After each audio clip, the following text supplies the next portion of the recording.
trésor plein de Hirat Shamayim, qui est le plus grand trésor qui peut exister. Si je veux le dire, c'est à Karatatov.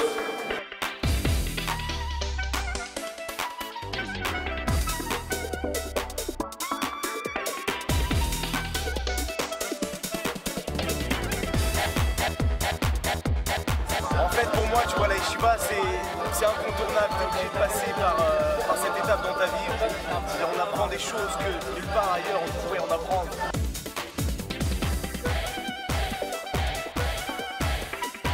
Sachez que cet endroit-là, vous pouvez en parler à tout le monde et personne ne va vous croire. Le seul moyen que les gens nous croient, c'est qu'ils viennent ici.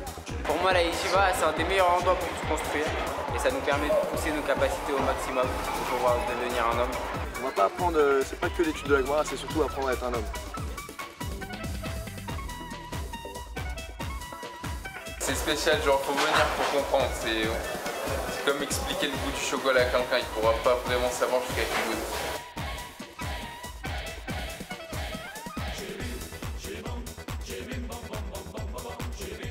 Il y a 100 qui tuent. C'est une puissance atomique. Il y en a qui vont dire ah c'est bon alors reste-moi tranquille. Prends pas la tête, je reste comme je suis, prends pas la tête. Ça c'est un mensonge pur.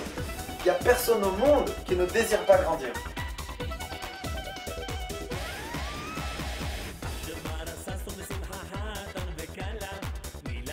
On va faire dans un endroit qui s'appelle Yeshiva.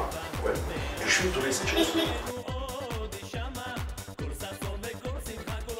Moi je pense que la yeshiva c'est vraiment une étape très importante dans la vie. Si je puis dire, c'est un peu la notice de la vie de chaque jeune. Ça m'a vraiment aidé à un petit peu m'éclaircir. Plus grande des réparations, étudie la Torah à fond et la machine à laver la plus perfectionnée au monde.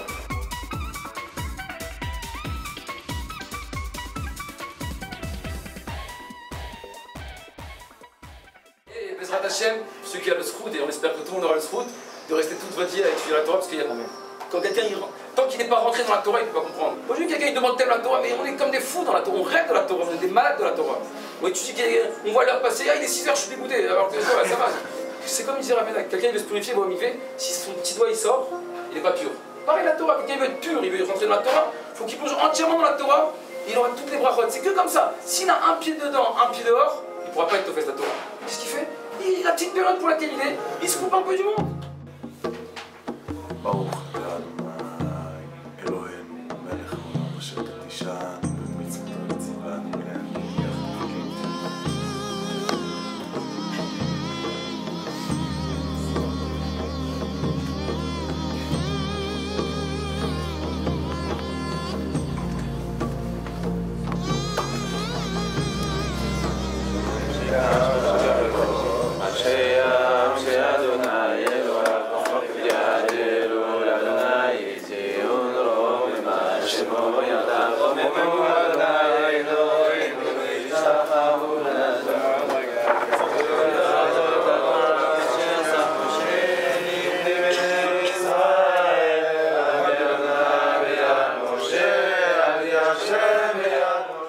איש למטה, איש, ראש לבית אבותם, הוא...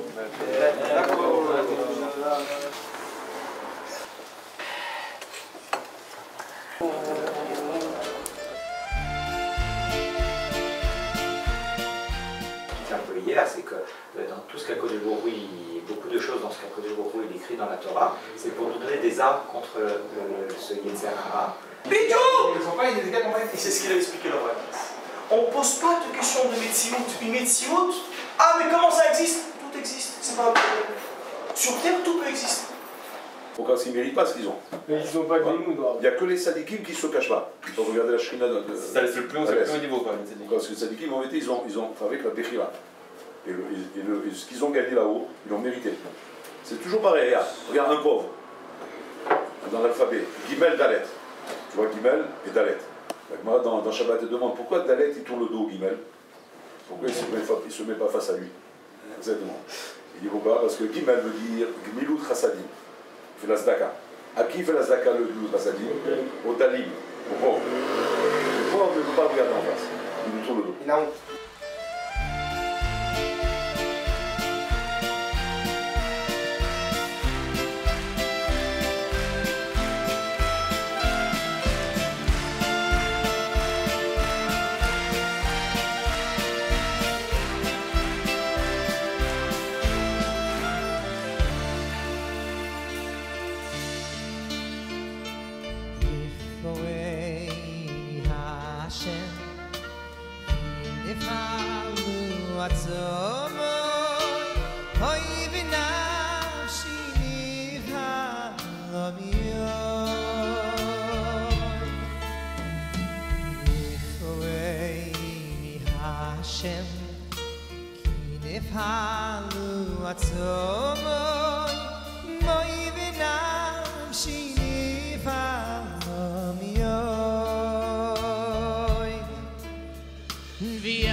Le but du mitzvah, c'est de me sanctifier. Le but de mitzvah, c'est pas de me donner un mode de vie. C'est pas de me donner genre un équilibre dans la vie. Ça, c'est du blabla. Oui. Le tahlit emiti chez le kolze, mazé, kdoshiti. C'est parce que je veux que tu deviennes kadosh. On n'est pas convaincu. Alors qu'est-ce qu'on fait? Alors on va jusqu'au là où on peut. Kaviachol, comme on dit en français. On fait ce qu'on peut. C'est ça pour Hachem, il a donné la Torah. Il a donné la Torah chez mon Sinaï, Maboul, pour que tu fasses ce que tu veux. Mais il aurait donné un Tintin Milo. La Torah, elle est la même. Cette Torah que tu as devant toi, oui, c'est la même qui a été donnée au Mont Sinaï. C'est la Torah qu'étudie le Khatam Sofer.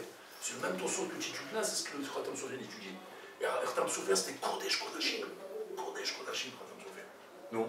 Pourquoi toi tu n'es pas Kodesh Kodashim comme lui? Tu sais pourquoi? Parce que tu n'y crois pas. Lui, la différence avec toi, c'est quoi? Il est un bel Adam comme toi. Seulement lui, il y a cru. C'est ça le coup de chance que tu veux te donner. En fait, le pari que tu veux relever. Tu vas dire, voilà, je vais essayer de me dégager du système. Je vais m'enfermer dans un endroit qui s'appelle une yeshiva. Ouais, et je vais me donner cette chance. Et on voit ce que Hachem m'a promis, ce qu'il va le réaliser chez moi. Alors c'est très difficile, pourquoi? Parce que le monde ne te laisse pas croire ça. Adam, salam ala bouteille. On est des hommes. Des hommes, c'est quoi? Des hommes qui avancent, qui marchent. Et tu vas dire, mais comment on fait pour l'arabe? C'est quoi le secret? Il n'y a pas de secret, c'est en toi. Ce moteur il existe en toi. Il faut simplement arriver à le mettre en marche.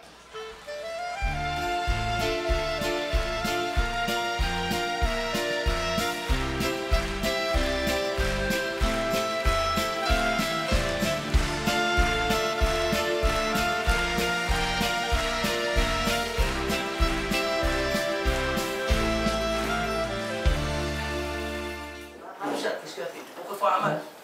Est-ce que c'est possible de penser que le Amal à Torah, c'est toute la bracha de tout le monde? Comment on dit choses pareilles? Tout ça, ça dépend comment on regarde les choses. La bonne staklout, la bonne clairvoyance, de voir bien les choses, ça aide l'homme à pouvoir construire son foyer, construire sa vie.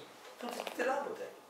Si tu fais Rishbon Nefesh, tu te prends en main et tu peux être sûr en toi-même, c'est que je ne vous laisserai pas être ça faire ce qu'il veut de toi, te protège. Même si apparemment c'est dur, même si apparemment c'est impossible. C'est impossible. Impossible, pas pour nous. Impossible n'est pas vu. On s'inquiète pourquoi pour des futilités, des bêtises. Parce qu'on n'a pas le chef des valeurs, des vraies valeurs. Des vraies valeurs. Les valeurs, c'est pas ça. Les valeurs, c'est un chemin.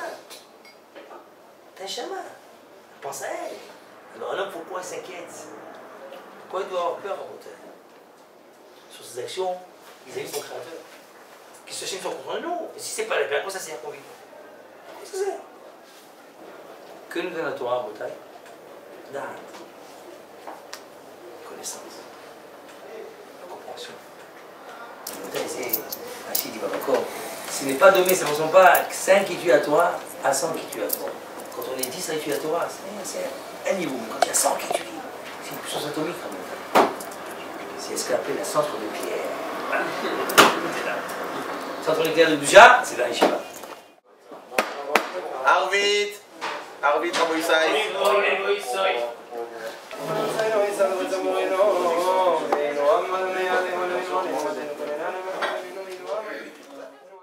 Jamais de haine. Pourquoi? Parce que eux écrivent parce qu'il y a un derrière.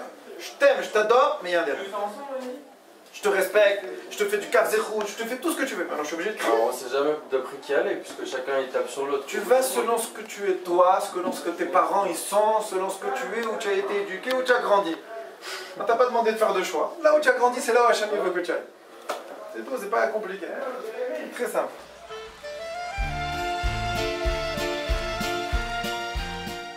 C'est ça le kaf zérout de Am Israël. Trouver un côté positif. Ne pas regarder tous les côtés négatifs. On doit se répéter sans arrêt que l'union c'est le sod, c'est le yesod, le pilier de toute la création. Si on n'apprend pas à se respecter les uns des autres et à voir le bien en nous et en chacun de nous, alors on se sépare. Et si on se sépare, on va à l'encontre de la création. Donc on va contre ce que Dieu il a voulu créer dans le monde. Ou b'miuchad etzel Israël, surtout dans le Ram Israël, shekol echad eratzmo eno davar shalem. Chaque juif, on a un petit maillon de la chaîne. Alors ça ne fait pas d'histoire à l'autre maillon, sinon il n'y a plus de chaîne. Il faut apprendre à regarder toujours le côté positif. Il est arrivé en retard à la synagogue. Voilà, Kippour, on arrive en retard, t'as pas honte? Il a dû avoir un empêchement. Non mais t'as vu la tête qu'il a? Arrête. Les bouchons sur la route. Il a une tête. Ben, cette histoire, ce petit exemple là-bas comme ça, c'est ce qu'on vit nous dans la vie de tous les jours. C'est un juif, c'est un diamant à l'intérieur. Ah, c'est pas possible, il s'est fait rouler, il s'est fait tellement rouler par le Yetzirah, il sait plus où il habite. C'est tout. Mais en attendant, c'est un juif. En attendant, je le respecte. Il a besoin d'un service, mais je veux lui rendre ce service. Il a besoin d'aide, mais je vais l'aider. Et comment? Je vais faire V'Ahavta comme ça. Seulement, je vais prendre mes positions. Moi, c'est comme ça et c'est tout. Mais il n'y a pas de haine. Il n'y a pas de destruction. C'est ça la grandeur. C'est qu'on arrive à dire ce que je pense tout en ne détruisant pas l'autre. C'est ça le Kav Zichut. Pas parce que quelqu'un ne pense pas comme nous que ça y est. Chaque juif, c'est une perle. Et comme ça, tu auras, mamash, incrusté en toi cette mida extraordinaire de juger bien chaque personne. Du fait que notre très cher élève, Yoni Kriev, a fait son mariage en France, et donc malheureusement n'a pas pu passer son mariage et que tous ses amis puissent participer à sa joie, alors pour cela ils ont fait une fête avant son mariage. Bevakasha, vous voyez cette joie.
Asseyez-vous, veuillez prendre place. Il nous reste encore quelques minutes. Ah, s'il n'y avait pas ça, je serais pas revenu. C'est que grâce à moi. S'il n'y avait pas ça, je serais pas revenu. Tellement que il m'a dit dans ma tête, tu reviens mon fils, tu reviens, tu reviens. Viens à l'Yeshiva Yunit dans Sefer Torah, je me rappelle des paroles. Sefer Torah Yunit. J'ai dit, Sefer Torah, ça fait 3 jours que je suis là, quel Sefer Torah. Je n'arrive pas à comprendre ça. Qu'est-ce que tu fais alors, qu'est-ce que tu fais? Viens, c'est toujours occupé de moi. Voilà, ça je veux dire aujourd'hui, vraiment, Karatou, merci pour le rap. Parce que moi j'ai complètement changé, avant j'étais pas du tout comme ça. Birklal, rien à voir avec ça. J'étais loin de tout le monde, je ne comprenais pas vraiment la vérité. C'est ici que j'ai appris à vraiment voir la vérité, vraiment voir tout ce qu'on a besoin. Surtout le rap, vraiment, tous les rabbins, le Rabbi Chaim, le Rav Ben Tata, tous les rabbins qui sont à Yeshiva, ils donnent tout au prochain, j'ai tout reçu ce que j'ai besoin. La vérité, le rap, c'est mon père, c'est pareil. Tout ce qu'il donne le rap, il donne tout à ses élèves, il donne tout ce qu'on a besoin, il n'y a rien, j'ai jamais manqué de rien. Un jour, je me rappelle un Maasé, c'était la veille de Pourim, j'avais perdu 200 shekels. J'avais perdu 300 shekels. J'étais un peu angoissé, le rap, il m'a dit, qu'est-ce que t'as mon fils? Je suis angoissé, c'est la veille de Pourim, normalement, avec sa mère, il m'a dit, pourquoi t'es pas sa mère? Je viens de perdre 300 shekels et il faut que j'achète une histoire pendant que j'avais pas d'argent. Ouais, mais tiens, mon fils. Ça, c'est resté dans ma tête. J'ai dit, Rav, c'est de l'argent. Normalement, on donne 25 shekels, 30 shekels. Le Rav, il m'a donné de l'argent. Je prends de l'argent. Tiens, mon fils, il m'a vu que j'étais pas bien. Le Rav, il m'a donné. C'est ça, le Rav, qu'est-ce qu'il fait? T'as pas l'espèce, moi je suis libre encore. Je regarde tous les barouines qui sont à l'Yeshiva, et là, je regrette une chose. Il a dit, tu te rappelles quand on est venu avant toi et moi? Il a dit, moi, je suis pas resté. Il dit, moi, j'ai pas les Oméricom. Il dit, mais non, moi, je suis bloqué. Je suis marié, j'ai une femme, j'ai des enfants. J'ai pas le mérite de venir à la yeshiva. J'ai le mérite. Ma femme me laisse, sa femme elle va une semaine, pas plus. Peut-être 8 jours, il va négocier un jour supplémentaire. Il va négocier. On a la chance, on est là toute la journée. Qui est mieux que nous, les grands? Qui est mieux que nous? Qui est mieux que nous? On est au Canada. Je suis pas sûr que je suis en train de téléphoner pour le mariage. Tu vois, ça, à 11h, je peux téléphoner jusqu'à minuit, minuit et demi, je suis fatigué le lendemain. Mais tu es tranquille, Bachour, on a la paix, on a tout devant nous, on a le midrash. À manger, on mange bien. Les lits, on dort bien. Il y a tous les shivas, les rabbanim, ils sont extraordinaires. Quelqu'un il a besoin de pousser, il va Rabbi Chaim, toujours Rabbi Chaim, il a tout le temps, toute la journée. On a vu un rabbin. Hein? Online. On a vu un rabbin qui dit, on le rappelle, on a un rendez-vous, on peut le voir tout le temps. On a vu ça. Celui qui passe ici, je sais pas comment il peut retourner en France. Il faut savoir qu'il y a un mérite, il faut prendre conscience du mérite qu'on a d'être ici. Il faut savoir que c'est pas partout pareil. Et qu'ici, celui qui a la chance de venir ici, il peut construire sa vie, il peut avoir une vie la plus belle du monde. S'il est sérieux, quand une petite période qui vient ici, il est sérieux, il peut avoir la plus belle vie du monde. Et comment il faut investir ici? Il faut donner les chemins. Donner, s'investir, étudier, être proche avec tout le monde, sourire avec tout le monde, se rapprocher de tout le monde. Si c'est une frère, c'est une famille ici. Sans avoir appris à se construire, on ne peut pas construire autre chose à côté. La yeshiva en fait, c'est pas seulement dire voilà, j'ai donné un petit morceau de ma vie pour la Torah, j'ai consacré un petit peu, voilà, Kadosh Baruch Hu, c'est bon, j'ai fait ce que je devais faire, etc. Et en plus de ça, dans une ambiance telle que la yeshiva de Ner Yosef, selon les chemins de nos pères, ce qui m'a donné la possibilité aussi de pouvoir aussi construire mes enfants avec une bonne éducation selon la Torah, l'amour que j'ai envers ma femme et puis savoir la respecter, tout sort de la yeshiva. Tous les jours on construit un petit peu plus, la yeshiva, en continuant la yeshiva, maintenant que je suis à la yeshiva le matin et l'après-midi je travaille, ça me permet aussi de me construire moi-même, de construire l'éducation de mes enfants, continuer la construction de mon foyer et savoir comment gérer aussi le travail, la Torah et la avoda de l'autre côté. Et que si on n'a pas les deux en même temps, si j'avais pas eu tout cet apprentissage dans la yeshiva, j'aurais pas pu être construit moi-même, j'aurais eu des manques et puis on sait que quand les fondations ne sont pas bonnes, alors tout s'écroule. Merci à la yeshiva. Hafetz Chaim, notre très cher, sa maître Hafetz Chaim, a dit à sa petite fille, tu sais, ma petite fille, j'entends au-dessus de moi un avion. On parle de ça vers le début de notre siècle. Et que tu saches, plus tard, les hommes vont faire les avions qui vont monter sur la Lune, vont faire des bombes qui vont détruire des villes, mais jamais ils ont la capacité et les compétences de construire un homme. Ça, c'est une yeshiva. J'ai rien d'autre à vous dire que ça. Venez et venez goûter à la Torah qu'on a derrière Yosef. Ce serait vraiment dommage de passer à côté d'une si belle aventure qu'est la yeshiva. Ouais. Voilà.